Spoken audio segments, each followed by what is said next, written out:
الحمد للہ رب العالمین الصلاۃ والسلام علی خاتم النبیین اما بعد فاعوذ باللہ من الشیطان الرجیم بسم اللہ الرحمن الرحیم۔ معزز خواتین و حضرات، آج منگل کا دن ہے اور منگل کے دن ہمارے ہاں حضرت مولانا روم رحمۃ اللہ علیہ کے شعراء افاق تصنیف مثنوی مولا روم کا درس ہوا کرتا ہے۔ آج حکایت نمبر 5 دفتر نمبر 6 اس سے انشاءاللہ ابتدا کی جائے گی۔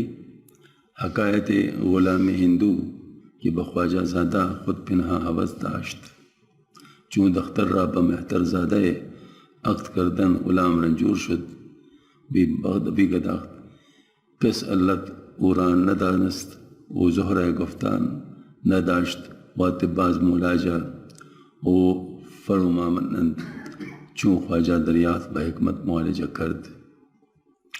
ایک ہندی غلام کی کہانی جو اپنے آقا کی بیٹی کا پوشیدہ عرضی منتا۔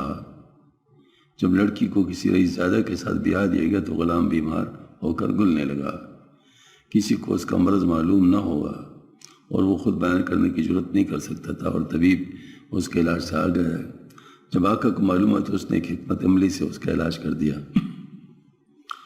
خواجہ رابود ہندو بندئی پروریدہ کردہ اورا زندئی۔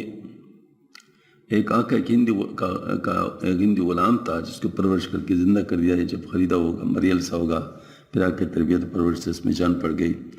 علم و آدابش تمام آموختا، درد الشمع انر افروختا۔ جسمانی تربیت کے علاوہ اس روحانی تربیت بھی دی، یعنی اس کو حسب ضرورت پورا علم و آداب سکھایا، اس کے دل میں ہنر کی شمع روشن کی۔ پروریدش استفولیت بناز در کنارے لطف اکرام ساز۔ اس کرم فرما آقا نے اس کے بچپن سے مہربانی کی گود میں ناز کے ساتھ پالا تھا۔ بود ہم ای خواجہ را یک دخترے سیم اندام گشے خوش گوہرے۔ اس آقا کی بیٹی بھی دی جو سیمی بدن خوبصورت اور خوب تینت تھی۔ چو مرا حق گشت دختر طالباں بظلمی کر دند کابینے گراں۔ جب وہ لڑکی قریب بلغول اوری تو اس کی نکاح کے طلبگار بڑے بڑے مہر پیش کرنے لگے۔ می رسیدش اسوئی ہر مہتر بہر دختر دم بدم خواہش کری۔ خواجہ کے پاس ہر رئیس کی طرف سے اس لڑکی کے لگاتار ایک درخواست نکاح کرنے والا پہنچتا تھا۔ گفت خواجہ مال را نبوت سباد روزائد شبرود اندر جہاد۔ خواجہ نے کہا مال کو پائیداری نہیں، دن کو آتا ہے رات کو ادھر ادھر چلا جاتا ہے۔ حسن صورت ہم نہ دارد اعتبار کے شود رخ زرد آز یک زخم خار۔ خوبصورتی کا بھی کچھ اعتبار نہیں کہ خوبصورت ایک کانٹے کی زخم سے سیل پیلا پڑ جاتا ہے اور صورت اس کی بدل جاتی ہے۔ سہل باشد نیز مہتر زادگی کی بوت غرہ بمالو بارگی۔ رئیس زادہ ہونا بھی نہ چیز ہے کہ وہ مال اور گھوڑے پر مغرور ہوتا ہے۔ اے بسا مہتر بچا کز شور و شر شد فعلے زشت خود ننگے پدر۔ اجی بہتری رئیس زادے جو طبی خواصت کے سبب انہیں برے افعال سے باپ کے لیے باعث آر رہے ہیں۔ پرہنر رانی زگر باش نفیس کم پرست و عبرت گیر زبلیس۔ کسی ہنرمند کو بھی اگر وہ حاصل ہوا اچھا نہ سمجھو اور ابلیس سے عبرت پکڑو۔ ابلیس کے ہنرمند پر کیا شک، مگر اس نے جو آدم علیہ السلام سے حسد کیا اس سے وہ مردود ہوا۔ علم بودش چون بودش عشق دین اون دید از آدم اللہ نقشتین۔ وہ اس علم کثیر تھا مگر چونکہ اس کو دین کا عشق نہیں تھا اس لیے اس نے آدم علیہ السلام سے مٹی کی مورت کے سوا کچھ نہیں دیکھا۔ اگر دین کا عشق ہوتا تو اس آدم علیہ السلام کی دینی شان بھی نظر آ جاتی۔ گرچہ دانی دقت علم اے امین زانت نقشائد دو دیدہ غیب بین۔ اے علم کی امانت دار، اگرچہ تم کو علم کی باریکی خوب آتی ہے مگر اس سے تمہاری دونوں غیبین آنکھیں نہیں کھل سکتی۔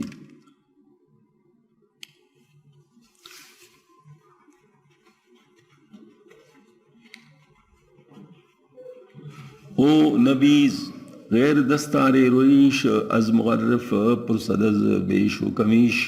چنانچہ وہ ظاہر بین کسی با کمال کی پگڑی و داڑھی کے سوا اور کچھ نہیں دیکھتا۔ اگر اس کے باطن کا حال معلوم کرنا ہو تو اس کی کمی بیشی کسی کو بتانے والے سے پوچھے گا۔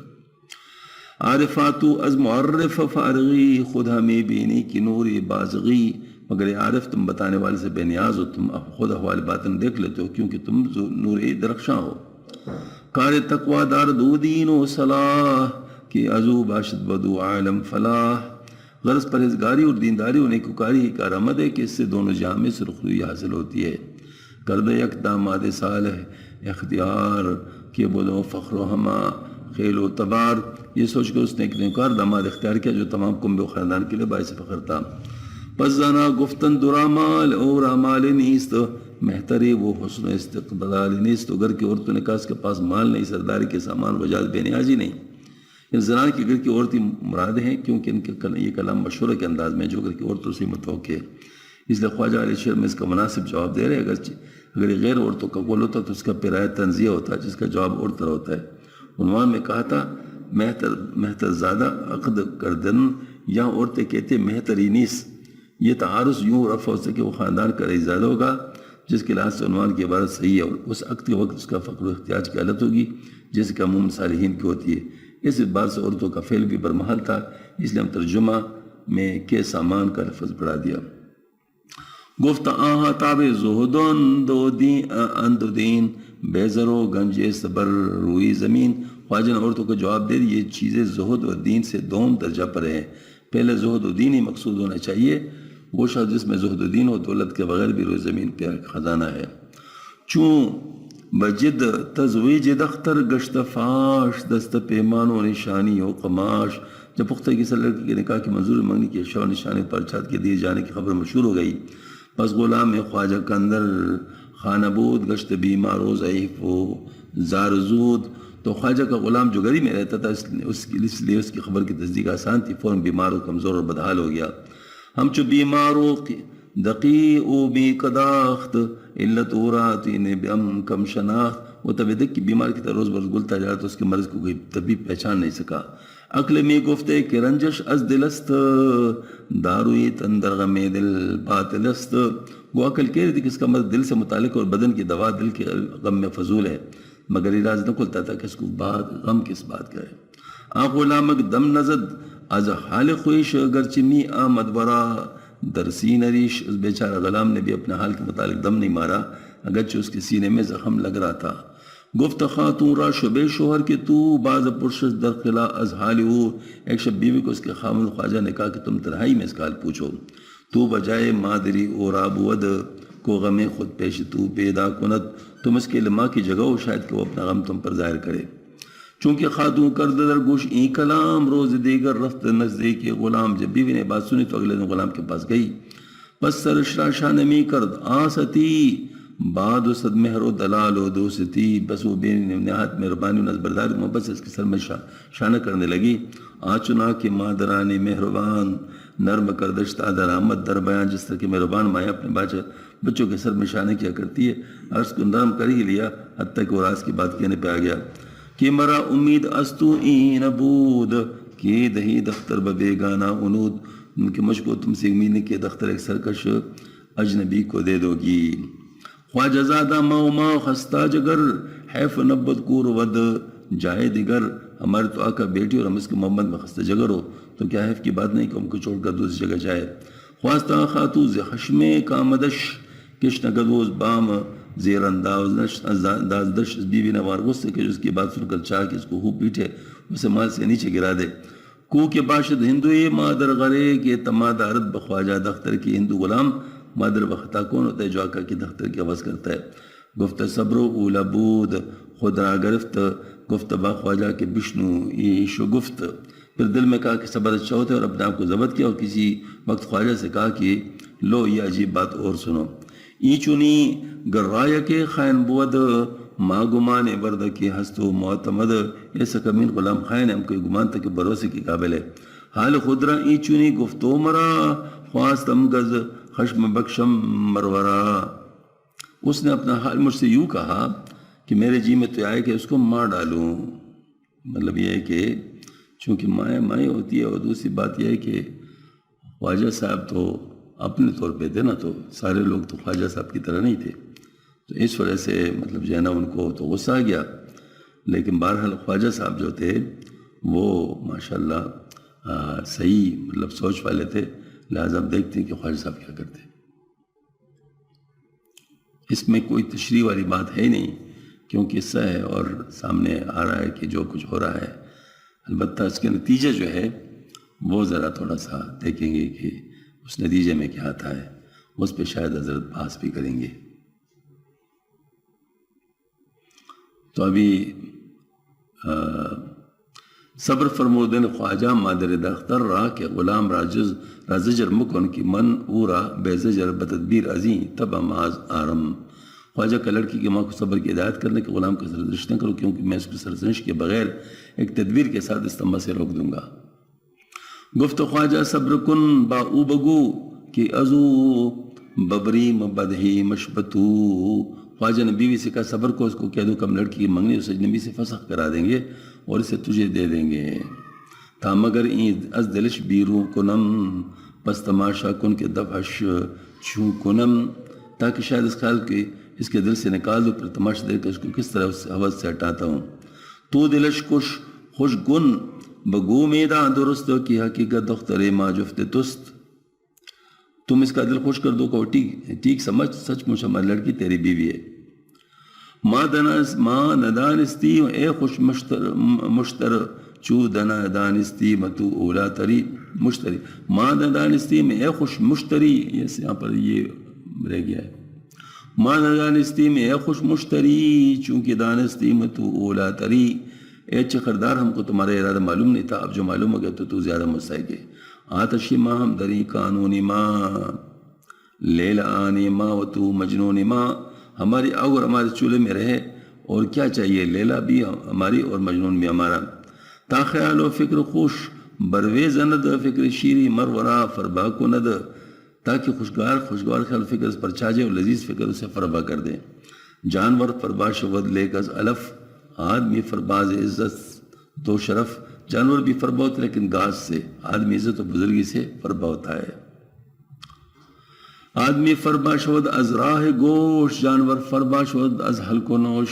دیکھنا کیا سے مفید باتیں اب اس سے نکال رہے ہیں۔ آدمی اپنے لیے جناب اور حضور کی بات سن کر کان کے راستے سے موٹ ہوتا ہے، اور جانور حلق کے راستے اور کھانے پینے سے موٹ ہوتا ہے۔ یعنی آدمی کے نفس کو جو بات پسند ہو وہ اس کے سننے سے موٹا ہوتا ہے۔ اس بنا پر خواجہ اپنی بیوی کو کہتا ہے کہ غلام کی اس مراد پوری ہونے کی بشارت دے تاکہ اس سے ارتیاب اور فرب ہو جائے۔ گفتہ خاتون کزین انگے مہین خود زبانم کے جمم اندری۔ اس بیوی نے کہ اس معاملے میں سے شرمنا اور اس وقت بات کے ساتھ میرے زبان کیسے حرکت کرے گی۔ ای چونی جاجے چ خائم بہرو گو بمیر، خائن ابلیس خو۔ ایسی بیوی تو بد کمینے کے لیے کیا کہوں کہ خیانتی ابلیس مرتا ہے تو مرے۔ گفت خواجہ نیم و ترس و دم دہش تارود علت ازو زی لطف خوش۔ خواجہ نے کہا ڈرو نہیں، اس کو دم دلاسا دے دو تاکہ اس کو لطف اس کا برس جاتا رہے۔ دفع اورا دل برابر من نبیس ہل کے صحت یا بدئی باری گریس۔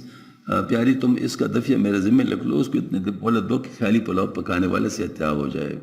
چوبہ گفتہ خسترا خاتون چنی مین گنجی دست بخور برزمی۔ جب خاتون سوال کے دل سے اس طرح کہہ دیا تو ناس سے زمین میں پولا نہیں سماتا تھا۔ زفت گشتو فربو سرخو شگفت چون گلے سرخی بہاز آراش شکر گفت۔ وہ موٹا تازہ اور گلاب کے پل کی طرح شگفتہ ہو گیا، اس نے ہزار شکرانے ادا کیے۔ گہ گہے میں گفت اے خاتونی من کے مبادہ باشدی دستان و فن۔ کبھی کبھی ہمارے کل ایسا نو کہ سب مکر فریب ہو، لے کر خاتون جزم میں گفتش کے ماں در پی اینی مفارغ باش و ماں۔ لیکن خاتون کس کو یقین دلا کر کہ ہم اس معاملے کے در پہ ہیں، لے اب تو مطمئن رہ۔ خواجہ چو دیدش کے سرخو زفت گشت رفت عزب علت و آمد بگشت۔ خواجہ نے جب اس کو دیکھا سرخو فربا ہوگی تو اس کا مرجات اور چلنے پھرنے لگا۔ وہ دلش تادے بتزویر و فسوس تافزو میں شدنتا نشاتش چو خروس۔ تو فریب اور مذاق سے اس کی حوصلہ افزائی کرتا ہے، یہاں تک کہ مرغ کی طرح اس کی خوشی ترقی کرتی۔ خواجہ جمعیت بکر دو دعوتے کہ ہمیشہ اعظم فرجا وصلت۔ خواجہ نے ایک مناسب موقع پر مجلس میں کی اور باپ کو دعوت دلائی کہ میں اپنے غلام کا عقد کروں گا۔ تا جماعت اشومی داند وگال کھائے فرج بادت مبارک اتصال کے ساری قصہ سب باپ کو معلوم تھا، یہاں تک میں سے بھی ایک جماعت اس غلام کو دھوکہ اور فریب دیتی تھی کہ ایک فرج تجھ کو وصل مبارک ہو۔ تا یکی تر شد فرج را آسخن علت ازب رفت کل ازب خبن۔ یہاں تک فرج کو بھی اس بات کا زیادہ یقین ہو گیا تو اس کی تمام بیماری جڑ بنیاد سے جاتی رہی۔ بعد ازاں اندر شبو گردک بفن امرد رابست ہننا ہم چزن. اس کے بعد شب عروس میں وہ طرف فرب ایک بیرش جوان کے ہاتھوں میں عورت کی طرح مہندی لگائی. پرنگارش کرد سعد چون عروس پس نمودش ماں کیا نادش خروس. اچھا اس کی کلائیاں دلہن کی طرح راستہ کی، پھر اس کی دکھائی مرغی اور حوالہ کیا مرغ. مکنا و خلا عروسانہ نکو کونگی امرد راب ابو شانی درو. چنانچہ اڑنے دلوں کے عمدہ جوڑے سے کبھی ہیکل یا بے حیا مرد کا منہ چپا دیا. شمبرا ہنگام خلوت زود کشت ماندون ہندو یا باچنا گونگو درشت. جس سے خلوت کے وقت شمع کو فن گل کر دیا. اب وہ غلام ایسے ہیکل سخت نوجوان کے ساتھ گھیرے رہ گیا. اس کے بعد غلام کے سلوک ہونے لگا وہ ظاہر ہے.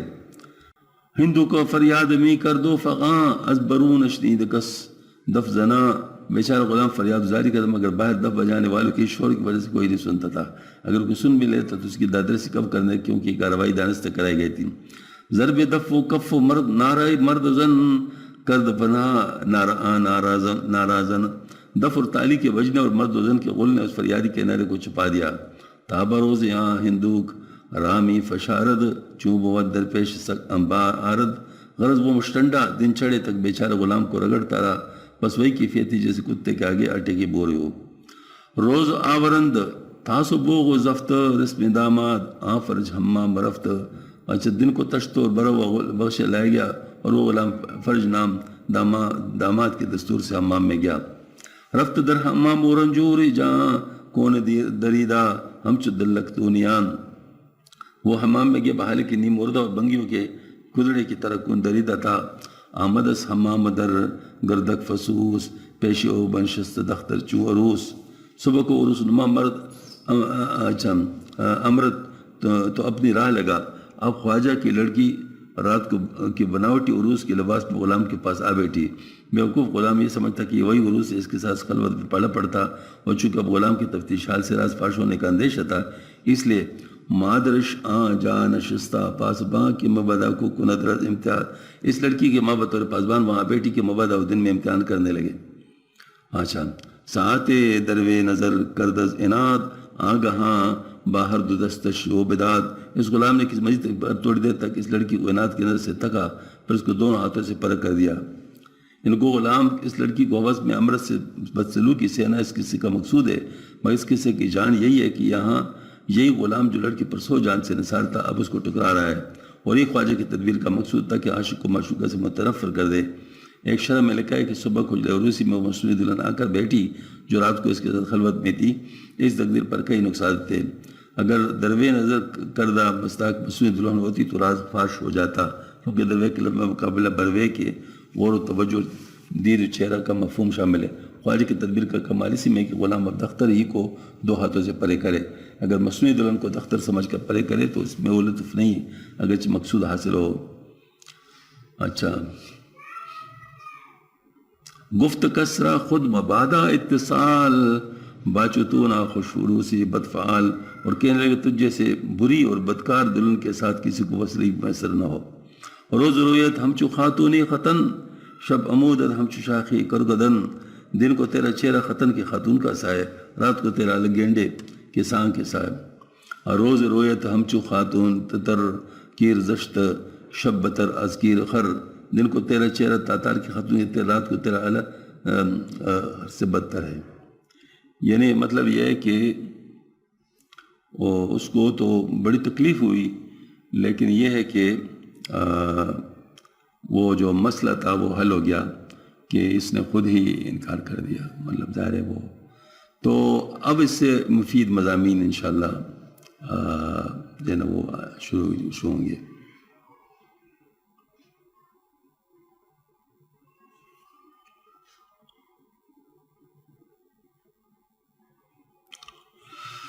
یا کریم در حقیقت حکایت و بیان کہ ہر نفس ہم چو ہندو مبتلا است. ہم دیکھیں نا شروع کر لیں. اس حکایت کا محصل اور اس بات کا بیان ہر شخص اس ہندی غلام کی طرح مبتلا ہے. یعنی ہر شخص جو ہے نا اس کے ساتھ یہ ہو رہا ہے. ہم چنا جملہ نعیمی ای جہاں بس خوشست از دور پیش از امتحان. اس طرح اس جہان فانی کی تمام نعمتیں امتحان سے پہلے دور سے بہت اچھی لگتی ہیں. ہاں جی. می نمائے در نظر از دور آب چوروی نزدیک باشد سراب. دیکھنے میں دور سے پانی نظر آتا ہے، جب نزدیک جاؤ تو وہ چمکتی ہوئی رہت ہوتی ہے. کند پیرست او بس چاپلوس خوشرا جلوہ دہ چو نو عروس. دنیا ایک سال خوردہ بڑھیا کی طرح ہے اور نہایت چکنی چپڑی باتیں کرنے والی جو اپنے آپ کو نئی دلہن کے روپ میں جلوہ گر کرتی ہے. اس قدر ہے دل لبانے والا یہ دنیا کا جال، غافلوں کا اس بندے سے بچ رہنا محال. اچھے اچھوں کو بنا لیتی ہے اپنا شیفتہ، بن سنور کر سامنے آتی ہے جب یہ پیرا ازال. مطلب دنیا کی مثال ایسی ہے کہ تو بڑھیا کی طرح ہے، کوسٹ بڑھیا کی طرح، لیکن اس کو اپنے آپ کو میک اپ اور غیرہ سے ایسا خوبصورت ظاہر کرتی ہے جیسے کہ وہ بالکل جوان ہو، لیکن بعد میں پتہ چلتا ہے کہ وہ حاملت ہو. یعنی بالکل یوں کہہ سکتے ہیں. میں آپ کو صاف صاف بات بتاؤں، یہ حضرت نے بہت بڑی بات کی ہے، لیکن شاید آپ لوگوں کو اس کا اتنا فوری طور پہ اندازہ نہ ہو. بات یہ ہے کہ دنیا کے جو مزے ہیں نا، اور دنیا کی جو مطلب خواہشات ہیں، وہ قریب سے تو مطلب یعنی اس کو قریب چونکہ ہوتی ہے نا تو اس کی خواہش بہت زیادہ ہوتی ہے، لیکن اس کے ساتھ نقصان ہوتا ہے، بعد میں اس نقصان کو بھگتنا پڑتا ہے. مثال کے طور پر آپ اگر بہت زیادہ سوئیں تو بھی نقصان ہے، بہت زیادہ کھائیں تو بھی نقصان ہے، بہت زیادہ ملے جلیں تو بھی نقصان ہے. مطلب جو بھی آپ کے خواہشات ہے اگر اس کے اوپر لمٹ نہ ہو تو یہ آپ کے لیے نقصان کا باعث ہے. لیکن ابتدا میں آپ کا دل اس کی طرف جائے گا. دوسری بات یہ ہے کہ جیسے ظالم چیز ہے کہ جتنا یہ خراب کرتا جاتا ہے تو اتنا ہی وہ علاج نما نظر آتا ہے. جیسے کہ علاج ہو، مثلا موسیقی دیکھو، شراب کو دیکھو، ہاں جی، یہ ساری چیزیں جو ہے نا کیا ہے، یعنی یوں سمجھ لے ابتدا میں یہ مزیدار نظر آتی ہیں، لیکن آدمی جب اس کا عادی ہو جاتا ہے پھر اس پہ تسلی نہیں ہوتی، پھر اس سے مزید چاہتا ہے زیادہ، پھر جب وہ سے تو پھر اس سے زیادہ مزید چاہتے ہیں، حتیٰ کہ اس کی جو برائی ہے وہ بڑی نمایاں ہو جاتی ہے لیکن پھر چھوڑ نہیں سکتا. ہم دیکھتے ہیں یہ جو ہے نا یہ میوزک والے جو لوگ ہیں، یہ مطلب جتنے میوزک میں مبتلا ہوتے جاتے ہیں ان کی بے سکونی بڑھتی جاتی ہے، اور یہ سکون کے لیے میوزک سنتے ہیں. ان کو اگر کوئی بتا بھی دے تو ان کو سمجھ نہیں آتی، وہ اتنے ڈکشن میں چلے جاتے ہیں، حالانکہ اسی سے ان کی بے سکونی بڑھتی ہے. میں کل آ رہا تھا تو ادھر ایک گاڑی آ رہی تھی پاس ہی، اس میں بہت وہ ڈرم میوزک بج رہا تھا. میں نے کہا اس بیچارے کے دل کی حالت بالکل وہ ہے، تباہ ہے. یعنی یہ اس وقت بے اطمینانی کے بہت پیک پر ہے، لیکن اس کو پتہ نہیں کہ جس کو میں علاج سمجھ رہا ہوں وہی میرا مرض ہے. ایسے ہوتا ہے. اب دیکھیں نا یہ جو لوگ ارب پتی لوگ ہوتے ہیں یہ مزید مال کو بڑھاتے ہیں، لیکن کیا یہ مال ان کو فائدہ دیتا ہے؟ جتنا بڑھتا ہے ان کا نقصان اس کے ساتھ بڑھتا ہے. کیوں؟ دیکھیں نا زیادہ مال کے ساتھ آپ زیادہ ذمہ دار ہو جاتے ہیں، اس کی زیادہ خیال کرنے لگتے ہیں، اس کی زیادہ ٹینشن اس کے ساتھ ہو جاتی ہے، اس کو بچانا چاہتے ہیں، آپ کے حاسد بڑھ جاتے ہیں، سارے ایک آپ کے لیے پورا گردندہ بن جاتا ہے. آپ کیا کریں؟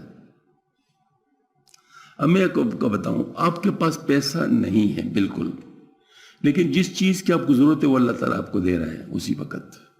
مثلا دوسری سے میں آپ کے پاس پیسہ ہے لیکن اس پیسہ کو آپ اپنے اوپر لگا نہیں سکتے. کون سی صورت بہتر ہے؟ پہلی صورت بہتر. لیکن لوگ اس کو نہیں سمجھتے. لوگ پیسے کو حل سمجھتے ہیں، حالانکہ پیسہ حل نہیں ہے. پیسہ تو ایک میڈیم ہے صرف لوگوں کے آپس میں معاملات کرنے کے لیے. باقی اصل تو ہمارے وہ چیزیں ہیں جو پیسے کے ذریعے ہم کرنا چاہتے ہیں. اگر وہ پیسے کے بغیر ہمارے ہو جائے تو پھر بتاؤ تو اس وقت ہمیں پیسے کی کیا ضرورت ہوگی؟ اب بتاؤ اللہ پاک فعال لما یرید ہے. اللہ تعالیٰ تمام کاموں کے کرنے والے ہیں۔ اب اگر آپ اللہ پاک پر آپ کا یہ یقین بن جائے کہ اللہ پاک فعال لما یرید، اور یہ بھی حدیث شریف ہے کہ بندہ جو میرے ساتھ گمان رکھتا ہے اس کے ساتھ میں وہ معاملہ کرتا ہوں۔ اب بتائیں آپ نے فعال لما یرید بلے اللہ پاک کے پکا یقین کر لیا، اور ساتھ ظاہر مطلب ہے کہ اللہ پاک یہ اپنے بارے میں فرماتے تو آپ کے مسائل حل کرتا رہے گا۔ اب آپ بجائے پیسے کے پیچھے بھاگنے کے اگر اللہ جل شانہ کے تابعدار بن جائے اور خالص بندہ بن جائے، اور یہاں تک کہ یعنی عبادت جو کرے تو عبادت میں یہ نیت نہ ہو کہ میرے مسائل حل کر دے، وہ دعا کے طور پہ آپ کریں۔ دعا ایک الگ چیز ہے، مطلب یہ ہے کہ آپ نماز اس لیے نہ پڑھے کہ مجھے دنیا مل جائے، لیکن دعا آپ کسی بھی چیز کے لیے کر سکتے ہیں۔ وہ آپ کے مطلب اس میں وہ نہیں ہے کہ مطلب آپ جو ہے نا، تو اب نماز آپ پڑھ لے اللہ کے لیے، پھر اس کے بعد اپنے حاجت اللہ پاک سے ویسے مانگو تو اللہ جل شانہ دینے والا ہے۔ اب یہ راستہ جو ہے نسبتاً بہت زیادہ آسان ہے، بہت زیادہ مفید ہے، اس میں کوئی ٹینشن نہیں ہے، کیونکہ اس میں اپنے طور پہ آپ کا کچھ نہیں، سارا کچھ کام اللہ تعالیٰ ہی کرتا ہے، اس میں تو آپ کا کچھ بھی نہیں ہے۔ اس میں اگر آپ کا غم ہوگا تو اللہ کے لیے ہوگا، اگر آپ کی خوشی ہوگی تو اللہ کے لیے ہوگی، اگر آپ کا بول ہوگا تو اللہ کے لیے ہوگا، اگر آپ چپ رہیں گے تو اللہ کے لیے چپ رہیں گے، اگر آپ کہیں گے تو اللہ کے لیے کہیں گے، اگر آپ پئیں گے تو اللہ کے لیے پئیں گے، اگر آپ سوئیں گے تو اللہ کے لیے سوئیں گے۔ اب آپ کے سارے کام اللہ کے لیے ہو گئے اور اللہ جل شانہ آپ کے سارے کام کر رہے ہیں۔ اب بتاؤ یہ دنیا بہت اچھی ہے یا وہ دنیا بہت اچھی ہے؟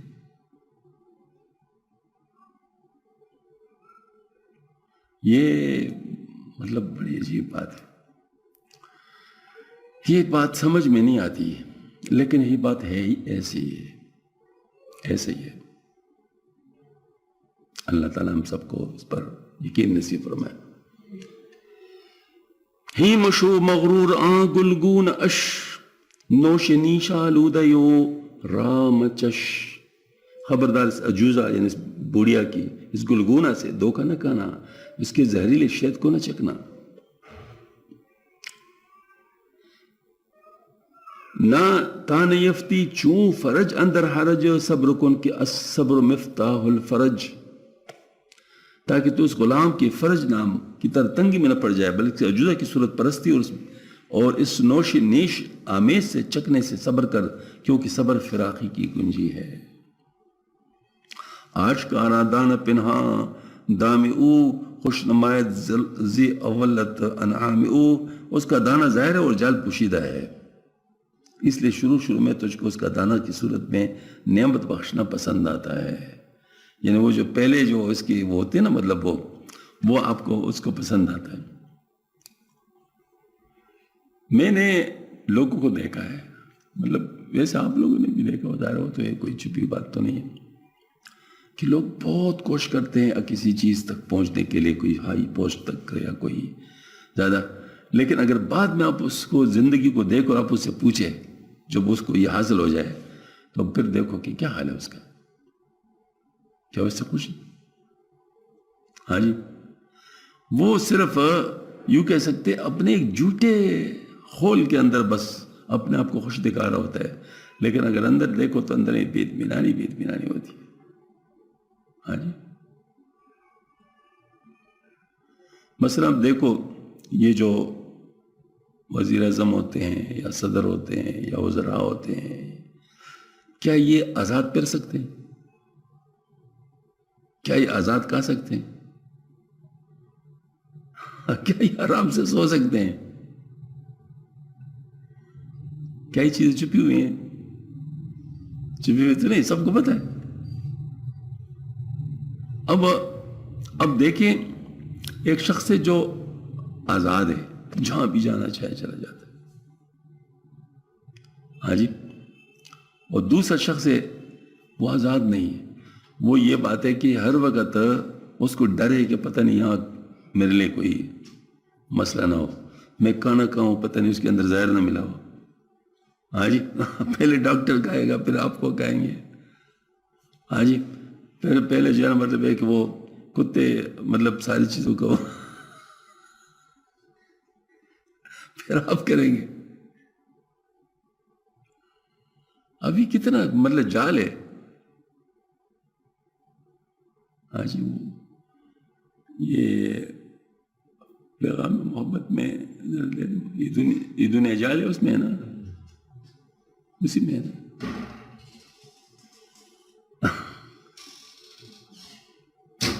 استغفر اللہ. جنجال اس کا نام ہے. یہ دنیا جال ہے، اس میں بڑا جنجال ہوتا ہے. یہ دنیا جال ہے، اس میں بڑا جنجال ہوتا ہے. بلا جنجال میں یوں بھی کوئی خوشحال ہوتا ہے. جنجال جب ہے تو بس میں کون خوش ہوا؟ جو اس جنجال میں رہ کر وہاں کا سوچ لیتا ہے تو اس کا موت کے دہلیز پہ استقبال ہوتا ہے. ان الذین قالوا ربنا اللہ ثم استقاموا. نہ مستقبل کو پکڑے ہم، نہ ماضی کو صرف روئیں. حقیقت میں ہمارے ہاتھ تو بس حال ہوتا ہے. ماضی کے ساتھ بھی ہمارا کوئی نہیں، اس پہ توبہ ہی کر سکتے، اور مستقبل ہمیں کیا معلوم. ہاں جی، تو ہمارے پاس تو حال ہے، اس حال کی قدر کرے. اگر میں قالو کو سیکھوں نیس میں حال حاصل ہو تو خالی ہاتھ میرے ہاتھ قیلو قال ہوتا ہے. بس ایک وہ دل سلیم اپنا ہمارے کام آئے گا، نہ آئے کام بیٹے اور نہ وہ جو مال ہوتا ہے. لا ينفع مال ولا بنون الا من اتى الله بقلب سلیم. عقیدہ اگر صحیح ہو اور اعمال ٹھیک ہو سارے، حاصل احسان سے تباہ مال میں کمال ہوتا ہے. تو ایسا اس احسان کے واسطے پکڑنا شیخ ہوتا ہے. شبیر جس سے اسی نسبت کا انتقال ہوتا ہے. تو مطلب یہ ہے کہ دنیا جو ہے نا، یہ ایک جنجال ہے. اس جنجال کے اندر کوئی خوش نہیں ہو سکتا. جو دنیا میں خوش ہے وہ دنیا میں نہیں ہے. میری بات سمجھ لیں. جو دنیا میں خوش ہے وہ دنیا میں نہیں ہے. جو دنیا میں ہے وہ دنیا میں خوش نہیں ہوگا. یہ والی بات ہے. جس کے دل میں دنیا ہے پریشان ہی پریشان ہے، مصیبت ہی مصیبت ہے. جس کا دل دنیا میں، یا جس کے دل میں دنیا ہے. جس کے دل میں اللہ ہے وہ سبحان اللہ. اس وجہ سے ایک بڑے بزرگ تھے، وہ فرماتے ہیں کہ اللہ نے جو ہمیں دیا ہے، اگر یہ بادشاہوں کو پتہ چل جائے تو تلواریں لے کے چڑھائیں ہمارے اوپر، لیکن ہم سے لے نہیں سکتے. ہاں جی، یہ والی بات ہے. تو اس وجہ سے ہم لوگوں کو یہ دنیا کی جو ہے، جو سامان ہے، چیزیں ہیں، اس کے اندر اپنے آپ کو پنسانا نہیں چاہیے. چو بے وستی بدام اے ہوشیار، چند نالی در ندامت زار زار. جب تو جال میں جا پڑا تو اے ہوشیار ندامت میں بہت پوٹ پوٹ کر روئے گا. اس میں اشارہ ہے کہ ہوشیاری کا مدعی جب بھی اس دنیا پر مائل ہو تو اس کے جال سے نہیں بچ سکتا. ہاں جی، مطلب یہ کہ یہ میگنیٹ کی طرح ہے، پر کھینچے گا. ہاں جی، اس کے قریب نہ جانا ہی بس ہوشیاری ہے. جس وقت ہمارے فیسی کا ہوتا نا، تو انجینئرنگ میں ہم ایڈمیشن لے رہے تھے، تو اس وقت سول کے بڑے چرچے تھے، سول انجینئرنگ کے. اس کے لیے بڑے زیادہ مارکس چاہیے ہوتے تھے. تو میرے نمبر اتنے تھے کہ میں اس میں جا سکتا تھا. تو میں نے آپٹ کیا میکینیکل انجینئرنگ. تو لوگوں نے مجھے کہا آپ نے میکینیکل کیوں، اب سول میں چلے جاتے. میں نے کہا سول میں رشوت ہے. ظاہر وہ مطلب لوگ جاتے اس لیے تھے کہ اس میں رشوت کا بازار گرم تھا. تو انہوں نے کہا کہ بھائی بہادر تو وہ ہوتا ہے جو اس میں ہی اپنے آپ کو مطلب بچائے. تو میں نے کہا اس صورت میں جب آپ کی مرضی کے خلاف آپ اس میں پڑ جائیں پھر آپ بہادر بن جائیں. ورنہ عقل مند کہتے آبیل مجھے مار، یہ سر نہیں کرنا چاہیے. مطلب خواہ اپنے آپ کو پنسانا نہیں چاہیے. اور ویسے بھی اگر کوئی شخص اپنے آپ کو سمجھے نا کہ میں بڑا طاقتور ہوں، اس کے ساتھ اللہ کی مدد نہیں ہوتی. اللہ کی مدد اس کے ساتھ ہوتی جو ڈر رہا ہو ایسی چیزوں سے اور بامر مجبور ہے اس پہ پڑ جائے، پھر اللہ کی مدد ہوتی ہے اور بہت مدد ہوتی ہے. لیکن جو نڈر ہو کر وہ سمجھتا ہے نا کہ بھئی مجھے کچھ نہیں ہوتا، یہ بڑے بڑے پہلوانوں کو رگڑ کھاتے ہوئے دیکھا ہے. بڑے بڑے پہلوان رگڑے کھاتے ہیں. پھر یہ بہت عجیب دنیا ہے، بہت عجیب دنیا ہے. آدمی کچھ نہیں سمجھتا کہ میں کیا. مثلا شیطان کو دیکھو، شیطان جو ہے نا عالم تھا، عالم تھا. یہود کو دیکھو، پیغمبروں کے اولاد ہیں. پروفیسر عبدالسلام کو دیکھو، جی اس طرح جو ہے نا آئنسٹائن کو دیکھو، یہ بڑے ذہین لوگ ہیں. لیکن نہ ذہانت تجھے بچا سکی، نہ نسب تجھے بچا سکا، نہ تجھے علم بچا سکا. مجھے بتاؤ کہاں سے کیا بات ہے؟ اس وجہ سے جو اپنے آپ کو کچھ سمجھ گیا وہ معاملہ اس کا خراب ہو گیا. جو ڈر گیا وہ بچ گیا. مطلب یہ کہ کہیں میں مطلب جو ہے نا وہ نہ ہو جاؤ، خراب نہ ہو جاؤ. یہ مطلب جو جس کا سوچ یہ ہوتا ہے کہ کہیں میں خراب نہ ہو جاؤں، اس کو اللہ پاک بچا دیتا ہے. نام میری وہ وزیری وہ شہی، نیست اللہ درد و مرگ جان دہی. نام تو امیری اور وزیری اور بادشاہی، اور حقیقت میں درد اور موت اور جان کونے کے سوا کچھ بھی نہیں ہے. یہ بات بالکل صحیح کہ دنیا کے اندر یہ جو سب سے بڑی بات ہے کہ دیکھیں دنیا لمیٹڈ ہے اور اس کے چاہنے والے زیادہ ہیں، ان لمیٹڈ ہے. تو ایک لمیٹڈ چیز پر جس کے سب عاشق ہوں تو پھر نتیجہ کیا ہوگا؟ لڑائی ہوگی، فساد ہوگا، نہیں چھوڑے گا آپ کو کوئی. اس وجہ سے کہتے ہیں اس سیاست میں کوئی بڑے سے بڑا مولوی بھی آ جائے نا تو اس کا حال دیکھو نا کہ اس کے پھر کیا ہوتا ہے. لوگ اس کے بارے میں کیا کہتے ہیں، وہ سیاستدان جو ہوتے ہیں اس سے مخالف ہوتے ہیں. پتہ نہیں ایسے ایسے دور دور کے مفتی محمود صاحب رحمۃ اللہ علیہ، ان کے اوپر جو ہے نا وہ کہا ہے حلوہ کھاتا ہے. حضرت نے ایک دفعہ فرمایا کہ بھائی مجھے تو شوگر ہے، میں تو ویسے بھی حلوہ نہیں کھاتا.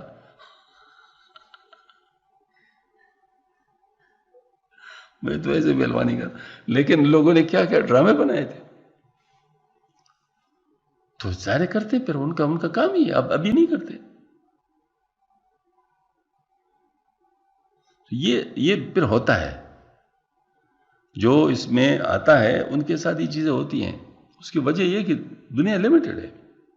اور مثال کے طور پر ایک کرسی ہے تو اس پہ پہنچنے کی سب کوشش کرتے ہیں. تو ظاہر مطلب ہے کہ پھر اس میں آپس میں اس لیے فرمایا الدنیا جیفتن، دنیا مردار ہے. وہ طالب وکلا، اور اس کے جو طلب کرنے والے کتے ہیں. جیسے کتے مطلب آپس میں وہ ہو جاتے ہیں نا مطلب کسی ایک چیز پر. تو یہی بات ہے کہ مطلب دنیا دار لوگ کی یہی بات ہوتی ہے. بند باشو برزمیرو چوں سمند، چوں جنازہ نیک برگردن زدن نہند. جب وزیری اشائی کا یہ حال ہے تو بہتر یہ کہ بندہ بن جا اور زمین پر گھوڑے کی طرح چلنا، نہ کہ جنازہ کی طرح کہ تجھے کاندھے پر اٹھایا جائے. خود چلو، دوسروں کے سارے نہ چلو. جملہ راج حمال خود خواہد کفور، بار مردم گشت چوں اہلی قبور. ناسپاس آدمی سب کو اپنا بردار بنانا چاہتا ہے اور مردوں کی طرح لوگوں کا باردوش بن گیا. مطلب لوگ ان کو مطلب یعنی امیر سرداری کا مغرور اپنے خداداد طاقتوں سے کام نہیں لیتا جو اس کو اپنے کام خود کرنے اور رزق و روزی کمانے کے لیے ملی ہیں. اس کے لیے وہ ناسپاس ہے، نہ خداداد طاقتوں کے انجام کا کفران کر رہا ہے اور اپنے سب کام لوگوں سے لیتا ہے، ان سے نہ حق مال وصول کرتا ہے یا اپنا مال دوسروں پر ڈالتا ہے. آگے جنازہ کی تشبیہ کی تائید اہل تعبیر کے قول سے لیتے. یا کریم، یعنی آپ اندازہ کر لیا مثلا میں نے یہاں اگر کسی سے مال چھین لیا تو میں نے یہاں ایک فانی چیز اسے چھین لیا، اس کے جواب میں ایک نہ ختم ہونے والی چیز ہے اس کو دینی پڑے گی. اور اگر وہ میرے پاس نہ ہو تو پھر کیا اس کے وہ وہاں نقصان دینے والی چیز لینی پڑے گی، کیونکہ اللہ پاک تو انصاف کرتا ہے. اب یہاں اگر ہمارے پشتوں میں کہتے ہیں ہاں جی گنجی تخت تعالیٰ نکون انور کہیں کہ گنجے کو اللہ پاک ناخن نہیں دیتا. کیونکہ اپنے سر کو ناخنوں سے زخمی کر دے گا. ہاں جی. تو یہ جو مطلب یہ ہوتا ہے کہ جو لوگ اس فطرت کے ہوتے ہیں کہ لوگوں کو نقصان پہنچانے والے ہوتے ہیں یا لوگوں سے چیننے والے ہوتے ہیں، تو یہی اس کو جو طاقت ملی ہے یہ اس کے لیے مصیبت ہے. اس کے لیے کمزوری اچھی تھی، کیونکہ جو طاقت ہے اس کو مصیبت میں ڈال رہا ہے. یعنی کسی کو پوسٹ کی طاقت ہے، کسی کو قلم کی طاقت ہے، کسی کو مال کی طاقت ہے، کسی کو جسمانی طاقت ہے. یہ سب امتحان ہے. کیونکہ اگر یہ نہیں مطلب جس کو کہتا ہے نا وہ، تو بہت بڑا نقصان کر سکتے ہیں آپ. اور کرتا ہے، جیسے ایک پاگل آدمی کے ہاتھ میں تلوار دے دی ہے. تو یہ مطلب اس میں ہے کہ جب وزیر و شاہی کا یہ حال تو بہتر یہ کہ بندہ بن جائے اور زمین پر گھوڑے کی طرح چلنے کی جنازے کی طرف. بر جنازہ ہر کرابینی بخواب فارس منصب شود عالی رکاب. چنانچہ جس وقت تم خواب میں جنازہ پر دیکھو تو شخص کسی منصب پر سوار ہوگا اور عالی رکاب ہوگا. ذاکی آتا بوت برخل کستبار بار برخلقان فکرن فقدندن ای کبار. اور منصب و جنازے میں مناسب اس لیے کہ وہ تابوت لوگوں پر بار ہے، اس طرح ان بڑے لوگوں نے مخلوقات پر بار ڈال رکھا ہے. بار خود برکس مبر خیشنا سروری را کم طلب درویش بے. بس اپنا بار کسی دوسرے پر نہ ڈال، اپنے اوپر ڈال. سرداری نہ طلب کر، درویشی بہتر ہے. حدیث شریف میں آتا ہے، عجیب عجیب بات ہوتی کہ اچھے لوگ مطلب جس کو کہتے ہیں نا وہ خوش نصیب لوگ وہ ہے جن کی طرف انگلیاں نہ اٹھیں اور تاریخ جگہ مطلب جیسے ان کو کوئی جانے نہیں. تو یہ بات کیا ہے؟ اس کی وجہ کہ جن کی طرف انگلیاں اٹھنے لگے نا تو وہ امتحان میں آ گئے، پریشانی میں آ گئے. جس کو اللہ پاک نے اس سے بچایا تو ان چیزوں کا ہوس نہ کرے. ہمارے ایک استاذ ہیں الحمدللہ، تو ان کو یہ پوسٹوں کا شوق نہیں تھا. یوسف صاحب کی بات کر رہا ہوں. تو ان کو آفر کی گئی تھی ریکٹر ہونے کی، اس نے ایکسیپٹ نہیں کی. کہتے ہیں مجھ سے نہیں ہو سکتا. ہاں جی، اتنے سارے لوگوں کا میں بار کیوں اپنے سر لوں. تو فنکشن ہو رہا تھا، وہ میرے خیال میں کوئی صدر آ رہا تھا کیا مطلب، اور ڈگریاں تقسیم ہو رہی تھی. تو جن لوگوں کی ذمہ داریاں تھیں نا وہ بیچارے باغے دوڑ رہے تھے اور یہ کیا بس پسینے چھوٹ رہے تھے نا. مطلب ظاہر ہے ایک الگ گلہ ہوتا ہے، ذمہ داری ہوتی ہے، ٹینشن ہوتا ہے. تو وہ دعا پڑھ رہے تھے اس وقت، وہ جو کسی بیمار آدمی کو دیکھ کر پڑھتے وہی دعا پڑھ رہے تھے. تو بات بالکل صحیح ہے، بات بالکل وہی دعا پڑھنے کا وقت تھا. ہاں جی. تو یہ مطلب جو لوگ ناسمجھ ہوتے ہیں وہ ان چیزوں کی عوض کرتے ہیں. ہشام بن عبد الملک اور عمر بن عبد العزیز رحمۃ اللہ علیہ دونوں باقی لوگوں کے ساتھ اہل شورت ان کے ساتھ بیٹھے تھے. خلیفہ نے آرڈر کیا تھا کہ اس لفافے میں جس کا نام ہے خلیفہ کے طور پر سب اس پر بیعت کریں جو بھی ہے، اور اگر کوئی بیعت نہیں کرتا تو جلاد کو کہا اس کا سر اڑا دو. ہاں جی، مسجد میں سب کو جمع کیا. اب سب ہشام بن عبد کہتے میرے ہی ہو گئے، ظاہر میری باری تو میرے ہی نام ہو گیا، لہٰذا اس نے بھی کر لیا، سب نے کر لیا. عمر بن انہوں نے بھی کر لیا. جس وقت لفافہ کھول دیا گیا تو اس میں نام نکلا عمر بن عبد العزیز رحمۃ اللہ علیہ کا. تو دو آدمیوں کا بیک وقت اس پر انا للہ و انا الیہ راجعون منہ سے نکلا. ایک ہشام بن عبد الملک کا کیونکہ تو معروم ہو گیا، اور دوسرا عمر بن عبد العزیز رحمۃ اللہ علیہ کا. اس نے کہا انا للہ و انا الیہ راجعون، مجھے کس مصیبت میں ڈال لیا. ہاں جی، پھر وہ کہتے میں اس قابل ہوں، کہتے نہیں اس سے تو بچ نہیں سکتا، جب ہو گیا تو اب تو کرنا پڑے گا. ہے جنازہ اسی کو پڑھانا تھا طریقہ کار کے مطابق، خلیفہ کا جنازہ اس کو پڑھانا تھا. پڑھا لیا تو اس کے لیے بہترین گھوڑا جو ہوتا ہے خلیفہ کا وہ لایا گیا. اس نے کہا میرے لیے میرا خچر کافی ہے، میں اس پہ جاؤں گا. شہزادی خچر ہے، اس نے گھوڑے پہ جو ہے وہ نہیں سوار ہوا. پھر تو اس کے باقی واقعات تو آپ لوگوں کو پتہ ہے، مطلب کیسے ان کے ساتھ واقعات.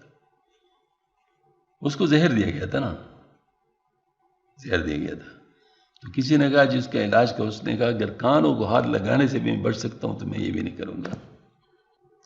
ہاں جی. تو یہ اب ان کو دنیا سے بالکل اتنی وہ تھی، تو اللہ پاک نے اسے کتنا کام لے لیا مختصر وقت میں. 2.5 سال ہی تھے غالباً. 2.5 سال میں اللہ پاک نے کتنا کام لے لیا اسے. تو یہ بات ہے کہ انسان اب دیکھ رہا وہ کہتے ہیں دوسرے پہ کام، اب خلیفہ تھا تو دوسرے سے کام لے سکتا تھا نا. لیکن وہ ایک دن کوئی ان کے ساتھ ملنے آیا تو دیکھا کہ وہ خود وہ اپنے گھر میں مرمت کر رہا ہے، اور اس کی بیوی جو شہزادی تھی، ہاں جی، وہ گارا بنا بنا کر اس کو دے رہی ہے. اور بیوی نے کہا، عید آ رہی تھی، کہ بچے دوسرے لوگ کو دیکھ کے ذرا محرومی کا احساس ہوگا تو ان کو ذرا نئے کپڑے بنوا دیے جائیں. نے کہا میرے پاس تو پیسے نہیں ہیں، تو چلو میں خزانچی سے قرض لے لیتا ہوں. تو لکھ دیا کہ میری تنخواہ سے کچھ پیسے جو ہے نا وہ پہلے دے دیجیے تاکہ بچوں کے لیے. تو خزانچی بھی اسی کا مقرر کردہ تھا. تو انہوں نے جواب میں لکھا کہ حضرت جیسا آپ حکم فرمائے میں اس پر عمل کرنے کے لیے تیار ہوں، بس مجھے یہ تسلی دلا دے کہ آپ اس وقت تک زندہ رہیں گے یا نہیں. تو اس نے کہا کہ بس ٹھیک ہے پھر نہ دو، اپنے بیوی کو دکھا دینے پہ. ہاں جی. اور یہ دیکھ کے اللہ کی سنت 12 بیٹھے تھے اس کے. تو کسی نے کہا کہ حضرت ان کے لیے کچھ چھوڑ دیں، آخر ان کا بھی حق ہے. حضرت نے فرمایا اگر یہ اللہ والے ہوں گے تو اللہ ان کے لیے کافی ہے، اور اگر یہ بدمعاش ہے، اللہ سے باغی ہے، تو میں ایسے لوگ کی خدمت نہیں کرنا چاہتا. تو اللہ جل شانہ نے 12 کے 12 کو گورنر بنایا. ہاں جی. اور شام بن عبدالملک نے اپنے اولاد کے لیے بہت کچھ چھوڑا تھا اس کے جو بعد میں آئے تھے، اور وہ بعد میں بازار میں بھی مانگتے نظر آئے. ایک وقت ایسے بھی ہے. تو اس کا مطلب ہے کہ یہ جو بات ہے نا کہ جو فعال لما یرید والی بات جو میں نے عرض کی تھی نا، یہ بہت اہم بات ہے. اگر کسی کا معاملہ اللہ کے ساتھ درست ہو جائے تو پھر اس کو باقی چیزیں سوچنے کی ضرورت نہیں ہے. برتن خود بار خود نہ اے پسر برکسی دیگر منہ زی الحذر. اے بیٹا اپنا بار اپنے اوپر ڈال، کسی دوسرے پر نہ ڈالے، اس سے پرہیز کر. مرکبی آناک مردم رام پائے تا نیاید نقرست اندر دو پائے. تو لوگ کی گردنوں کے مرکب پر سوار نہ ہو تاکہ تیرے اوپر دونوں پاؤں میں نقرس ہو جانے کا مثال صادق نہ ہے. یعنی اپنے ہر کام و حاجت میں لوگ کی دست نگر اور محتاج نہ بنو، ورنہ تمہیں صراح آرام طلبی و بیکاری میں اس مریض نقرس کے مشابہ ہو جائے گا جو ہر وقت چارپائی پر پڑا رہتا ہے. اس مضمون میں عجیب و غریب روایت ہے کہ مرض نقرس عموماً امراء کو ہوتا ہے، اس لیے اس مرض کو راج روگ بھی کہتے ہیں. راج روگ یعنی بادشاہوں کی بیماری. راج روگ. وہ اس شعر کے مطلب کا دوسرے پہ یہ بھی نہیں کہ تم امیر نہ بنو ورنہ امراء کے مخصوص امراض کا نشانہ بنو گے. مرکبیرا کا خرج تو دہ دہی کے بشہرے مانی وہ میران دہی. دہ دہش اکنوں کی چون شہرت نمود تان آئے درخت در ویرا کشود. تو جس مرکب منصب عہدہ کو اس کا برا انجام دے کر آخر میں ٹکرائے اور اسے کہے کہ ارے تو شیر کے مشابہ ہے مگر حقیقت میں تو ویران گاہ ہوئے، اس کو بھی اسے ٹکرائے جبکہ وہ تجھے وہ شیر نظر آ رہا ہے تاکہ پھر ویرانہ میں ڈیرا نہ ڈالنا پڑے. یعنی جب امیر و منصبداری کا انجام بولے تو ابھی سے جب کہ تم اس فانی لطف و لذت سے محظوظ ہو رہے ہو اس سے دستبردار ہو تاکہ برے انجام تک نہ پہنچے. یعنی یہ جو شوگر کے مریض ہوتے ہیں نا، ان کو میٹھی چیز کی زیادہ طلب ہوتی ہے، لیکن جتنا اس اپنی طلب کو پورا کریں گے نا اتنا مزید بڑھے گا اور مزید بیماری ساتھ بڑھے گی۔ تو ایسے ہی مطلب یعنی کہ انسان دنیا کی طلب جتنا کرے گا وہ مزید دنیا دار بنتا جائے گا اور اس کی دنیا کی مصیبتیں اپنے ساتھ لائے گا۔ دہ شکنوں کی صد بستانتست تھانمانی آجزو ویراں پرست، اس کو ابھی سے ٹکرائے جبکہ تیرے پاس علوم اعمال کے سینکڑوں باغ موجود ہے، تاکہ بالآخر تو عاجز و ویرانہ کی خاک چھانتا نہ رہ جائے۔ اب تم کو موقع میسر ہے دنیا طلبی سے دستبردار ہو کا طاعت و عبادت سے قرب حاصل کر لو۔ ان اشعار میں 4 باتوں کی طرف توجہ دلائیے۔ نمبر 1، جب دنیا کی مضرت کند پیرست یعنی منصب و سرداری کی مذمت، نہ میری اور وزیری، اپنا کام خود کرنے اور اپنا رزق خود کمانے کی تعریف، بند دباش و برضمیر درویشی و زیردستی کی مدح سے سرداری رقم طلب درویش ان ساری باتوں کی تعلیم حدیث سے ملتی ہے۔ چنانچہ جب دنیا کی مضرت پر بہت سے حدیث نہ تھے کہ مثلا من حب دنیا اضر بآخرتی ومن احب آخرہ اضر بدنیا، یعنی جو شخص دنیا کو دوست رکھے اس نے اپنے آخرت کو نقصان کیا، اور جو آخرت کو دوست رکھے اس نے اپنی دنیا کا نقصان کیا۔ یعنی منصب و سرداری کی مذمت اس حدیث سے ثابت ہوتی ہے۔ ما زیبان جائعان ارسلا فی غنم بافسد لها من حرص المرء علی المال والشرف لدینی، یعنی 2 بھوکے بیڑیے جو بکریوں کے ریوڑ میں چھوڑ دیے جائیں وہ ان بکریوں کو اتنا نقصان نہیں پہنچا جس قدر آدمی کا مال اور منصب کی حرص اس کے دین کو نقصان پہنچاتا ہے۔ تو اپنا کام خود کرنے اور محنت و مشقت سے روزی کمانے کی تعریف متعدد حدیث میں وارد ہے، یہاں صرف ایک حدیث کافی ہے۔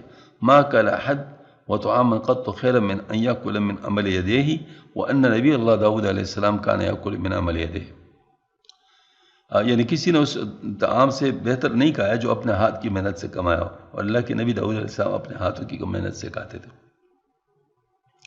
درویش و زیردستی کی تعریف میں رسول اللہ صلی اللہ علیہ وسلم نے فرمایا الا اخبرکم باہل الجنہ کل ضعیف متضعف ولو اقسم علی اللہ لا ابرہ، الا اخبرکم باہل النار کل عتل جواز مستکبر، کیا تم کو بشتیوں کا پتہ نہ بتا، وہ بہت کمزور متواضع آدمی ہے، اگر وہ اللہ پر قسم کہے تو اللہ اس کو ضرور سچا کر دے۔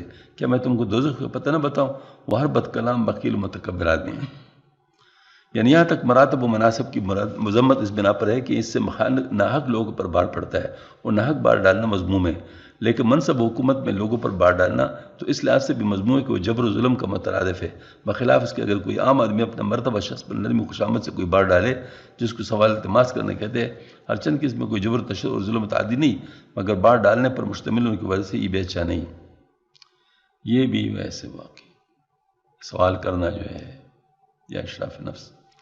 گفت پیغمبر کے جنت از الہ گر ہمی خواہی کس چیزیں مخواہ، پیغمبر نے فرمایا اگر تو اللہ سے جنت چاہتا ہے تو کسی سے کچھ نہ مانگ، چون خواہی من کا فیل مرترا جنت الماوا و دیدار خدا، جب تو کسی سے کچھ نہ مانگے تو میں تیرے لیے جنت الماوا و دیدار خدا کا ضامن ہوں۔ یہ حدیث اس حدیث کی طرف اشارہ ہے، عن ثوبان رضی اللہ تعالیٰ عنہ قال رسول اللہ صلی اللہ علیہ وسلم من تکفل لی ان لا يسأل الناس شيئا اتکفل له بالجنہ فقلت انا فکان لا يسأل احد شيئا۔ ثوبان رضی اللہ عنہ سے روایت وہ کہتے ہیں کہ آپ صلی اللہ علیہ وسلم نے فرمایا کہ جو میرے لیے ذمہ اٹھائے کہ وہ لوگوں سے کچھ نہیں مانگا تو میں اس کے لیے جنت کا ذمہ اٹھاتا ہوں۔ تو میں نے اس کا میں ذمہ اٹھاتا ہوں کسی سے کچھ نہیں مانگا، بس وہ ثوبان کسی سے کچھ نہ مانگتے تھے۔ صحابی زی کفالت شد آیا تا کہ روزے کی گشتہ بت سوار تازیانہ از کفش افتاد راس خود فرود آمد زکس آران خواست، وہ صحابی اب سے اس کفال جنت سے سوال کرنے کے معاملے میں نہایت کرے ہو گئے، یہاں تک کہ وہ روز سواری اچانک اس کے دائیں ہاتھ سے تازیانہ گر پڑا، اس کے اٹھانے کو خود ہی اونٹ سے اترے اور کسی دوسرے شخص کو اس کو پکڑا دینے کا سوال نہیں کیا۔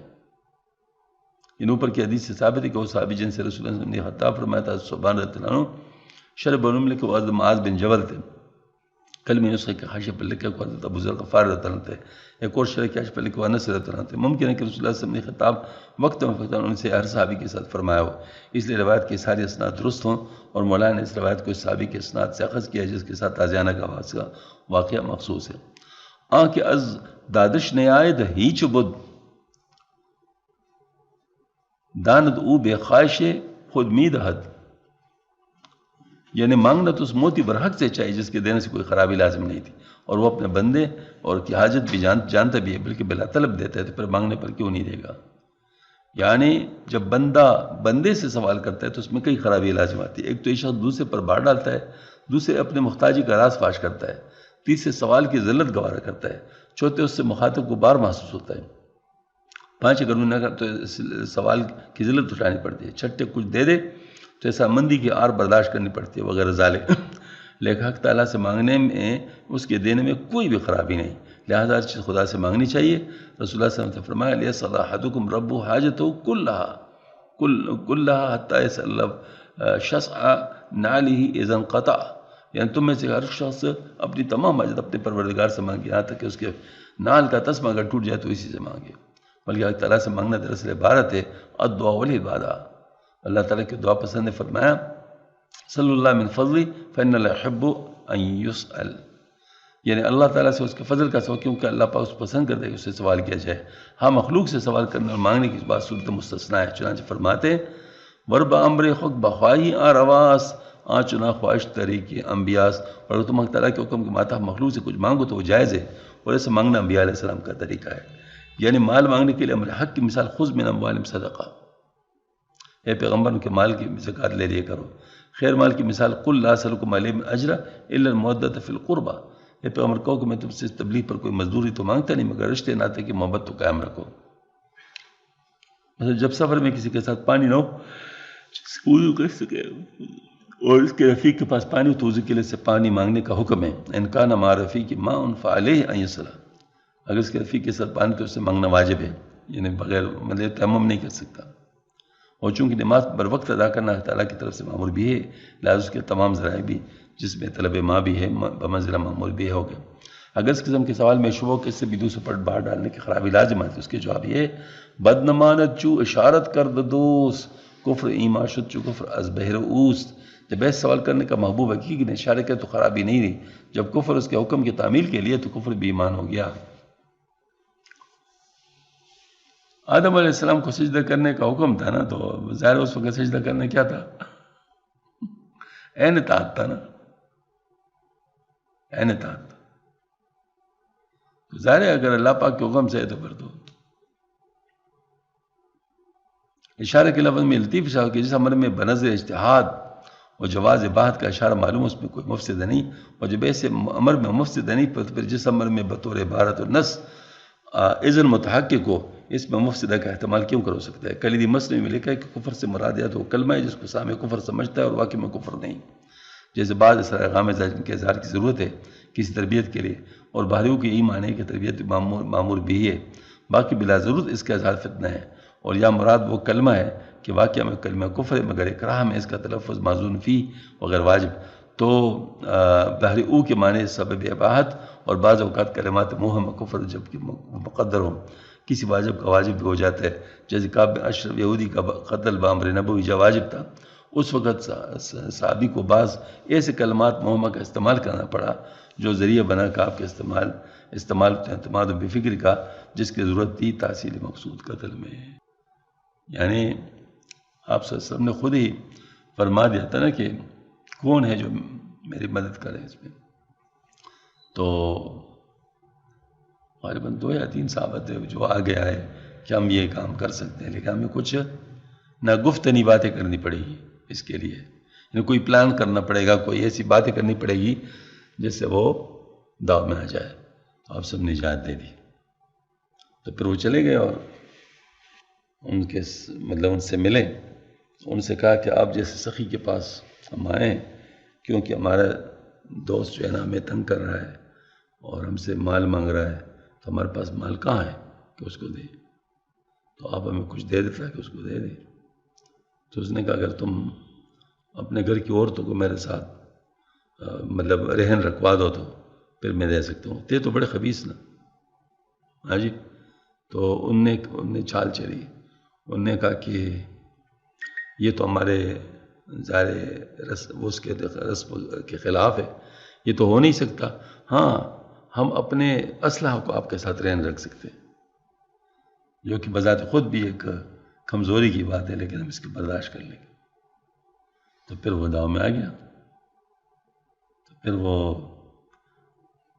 رات کی تاریکی میں وہ جا رہے تھے مطلب جو ہے نا گودام کی طرف. تو ایک نے ان سے کہہ دیا کہ یہ آپ کے بالوں سے خوشبو بہت آ رہی ہے. ہاں جی. اس نے کہا میرے پاس ہر وقت وہ فلاں بہت برس عطر تھا وہ میرے پاس ہوتا ہے. کہتے میں آپ کے ہاتھ سر کے بالوں کو ہاتھ لگا سکتا ہوں؟ تو اس نے کہا لگا لے. تو اس نے جس ہاتھ لگا تو بال پکڑ لیے اور جھٹک کے نیچے گرا دیا اور دوسرے طرف اس کے پیٹ میں گھوم دیا اور اس کی چیخ نکلی. ہاں جی. تو ظاہر مردار ہو گیا اور یہ حضرات چلے آئے. تو پھر آپ صلی اللہ علیہ وسلم کو وہ جو ہے نا مطلب پیغام دے دیا. تو آپ سب نے اس کے مطلب یہ ہے کہ اس پہ تھے کہ وہ کس کی تلوار سے مرا ہے. تو آپ صلی اللہ علیہ وسلم نے کہ اس پہ جس کی تلوار پہ نجاست لگی تھی فرمایا کہ ان کی تلوار سے کیونکہ وہ پیٹ کے اندر تک چلا گیا تھا. تو اب دیکھیں مطلب ظاہر ہے اس وقت آپ صلی اللہ علیہ وسلم کا حکم تھا تو حکم پر عمل کی صورت میں پھر کوئی مسئلہ نہیں.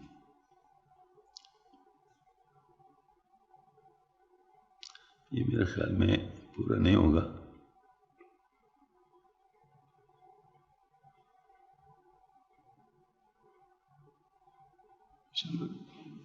وہ کر لیتے ہیں بعد میں اگر ضرورت پڑے گی تو دوبارہ بھی کر لیں گے. ہر بدے کے امر او پیش آورد آ زینے کی ہائے عالم بگزر. غرض جو برائی ایسی ہو کہ اس محبوب حقیقی علم اس کو پیش لائے وہ تمام عالم کے نیکیوں سے بڑھ جاتی ہے. جہاں سے دف گر خست گردد نیز پوست دیہ مدا کے صد ہزارہ دوست دروست. اس کی مثال ہے کہ اگر موتی نکالتے وقت اس سیپ کے ٹوٹنے سے جس میں موتی ہے تمہارے ہاتھ یا کسی اور عضو کی کھال چل جائے تو بھی سیپوں کو برا نہ کہو کیونکہ اس میں لاکھوں موتی ہیں. ای سخن پایا ندارت باز گرد سوئی شاہ ہم مزاج باز گرد. اس باز کا تو خاتم نہیں جس میں اسباب دنیا کے بزرگوں کو شمار کر رہے ہو. اس لیے سلطانہ کی طرف رجوع کرو کہ مفاد دنیا سے بچنے کے باوجود ان پر توکل بھی ہو اور توکل میں باز کے ہم مزاج بن جاؤ جو شکار کر کے پھر بادشاہ کی طرف لوٹ آتا ہے. ہاں جی.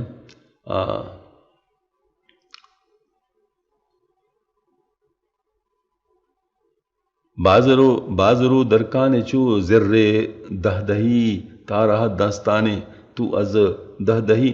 تو خالص سونے کی طرح اپنے معدن کی طرف رخ کر تاکہ تیرے ہاتھ کوٹ کو رفع کرنے سے محفوظ رہے.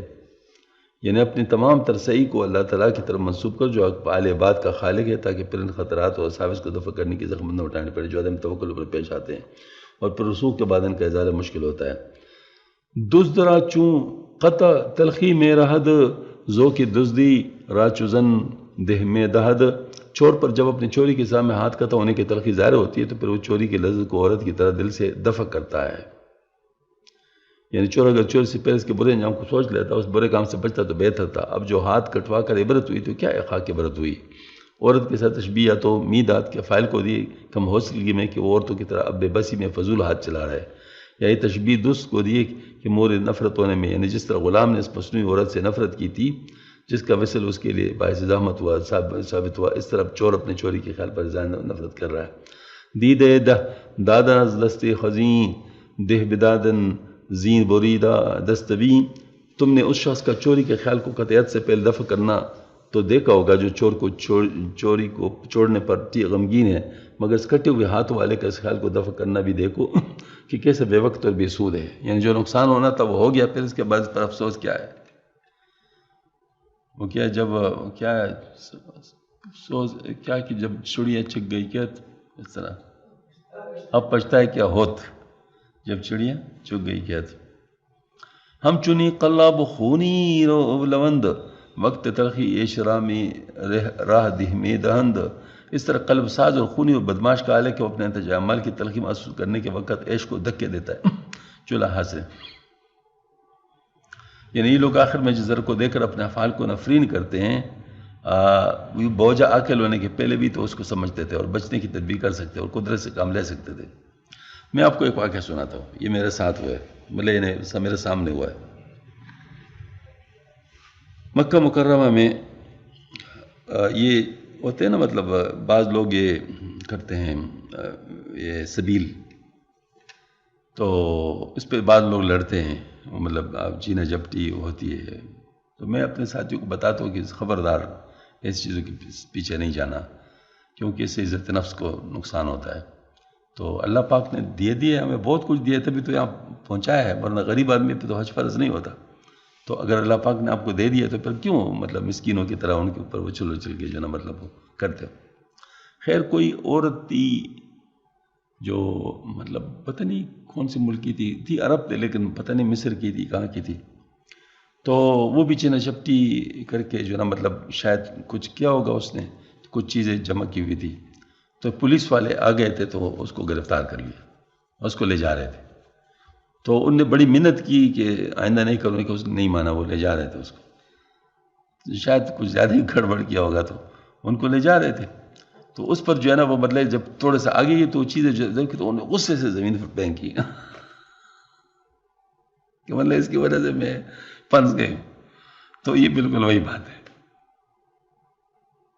کہ اب پچھتا ہے کیا ہوتا ہے جب چلی جائے، مطلب جب اب تو مصیبت میں پھنس ہی گئی وہ، تو اب کیا پھینکنے کی ہے، وہ تو پہلے سے چھوڑ دیتی تو اچھی بات تھی، اپنی عزت نفس کا خیال رکھتی۔ ہاں جی، تو یہ مطلب یہ بات ہوتی ہے۔ تو توبہ می آرند ہم پروانہ وار، بعض نسیامی کا شاہ سوئیکار، یہ لوگ کلاب و خونی وغیرہ بعض اوقات پروانہ کی طرح توبہ کرتے ہیں، تو پھر غفلت ان کو کام کی طرف کھینچ لے جاتی ہے۔ یعنی ہم چو پروانہ سے دور آں، ناظرہ نوری دیدہ بستہ آں، سوبار را، جیسے پروانے دور سے آگ کو نور سمجھتے ہیں جو اسے روشن دکھائی دے، اور اپنا بستر بوری اٹھا کر اس کی طرف چل جاتے ہیں۔ چوں بیاد سوخت پرش در گریخت، بازو چو طفلان فداد و ملک ریخت، جب آگ کے پاس آیا اور اس کا پر جلا تو بھاگا، پھر بچوں کی طرف پر جا پڑا اور نمک گرا دیا۔ یعنی باری دیگر برگمانے تمسعود، خوش رازت بر لہی بھی شمزود، پھر دوبارہ تم اور فائدے کے گمان پر فوراً شمع کی آگ پر اپنے آپ کو دے مارا۔ باری دیگر سوخت پر واپس بجست، باز کردش حرص دل ناسی و مست، دوبارہ جو جلا تو پھر واپس کو کود کر الگ ہو گیا، پھر حرص قلبی نے اس کو بھولنے والا اور مست بنا دیا۔ زمانے کا سوختن و واہمی جہد، ہم چو ہندو شمرا دہمی دہد، جس وقت جلنے کے سبب وہ ہٹتا ہے تو اس غلام مذکور کی طرح جس نے مسنون دلہن کو پر ہٹا دیا تھا، شمع پر نفرین کرتے ہوئے بزبان حال کہتا ہے، کائے رخت تاباں چماہ شب فروز، بے بصحبت کاذب و مغرور سوز، تو اے شمع تیرا چہرہ تو رات کو منور کر دینے والے چاند کی طرح درخشاں ہے، اور اے شمع صحبت کے وقت تو جھوٹی و دھوکہ کھانے والے کو جلا دے ڈالتی ہے۔ بعض از یادش رود توبہ و انی کہ اوہن الرحمن کید الکافرین، تو پھر توبہ اگرچہ اس کلاب یا خونی کی یاد سے جاتی رہتی ہے، اس کی وجہ یہ ہے کہ اللہ تعالیٰ فرماتے ہیں ان اللہ موہن کید الکافرین، یعنی اللہ تعالیٰ کافروں کو تدبیر کو ضعیف کرنے والا ہے۔